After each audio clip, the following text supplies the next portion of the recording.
This BOApod on the trailer, we've had this almost coming up 3 years now. This one here, because we can just hook it to the ute and you shoot off, it's just real accessible. All your main fittings and that are quite detailed in these drawers. I'm no Einstein and I can work it out, so they're pretty easy. And even all the guys in the crew, we've got 3 to 4 guys in each crew that can make a hose up. That's how simple it is.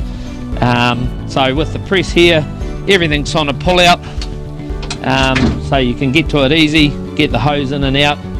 We've got the hose reels, they're all on electric motors and they pull out real easy, nice and tidy, and when you buy a new one you just thread it on and all the sizes are there ready to go. You normally bring the blown hose or the broken hose if you can, bring it up here.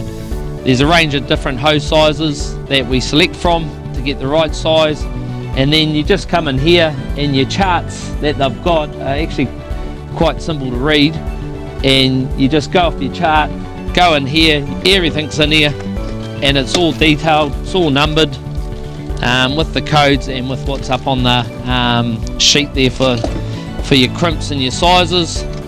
And then once you get your hose and your fittings, then you pretty much just select what you've got to press it to, and your dies are here, and then you just adjust the number on the end, and hey presto, you got a hose and you're up and running again. I've got lots of storage, so we have a selection of already blown hoses that we leave here, so if we need to make one up we just grab one out. All the measurements are there, and someone can whip it up while they're pulling the old one off. It's cost effective, it minimises our downtime, which makes us more efficient. We are doing proactive maintenance, which that's the big help, and also it does give the guys another skill. Some of them might enjoy making the hoses up and want to take it on.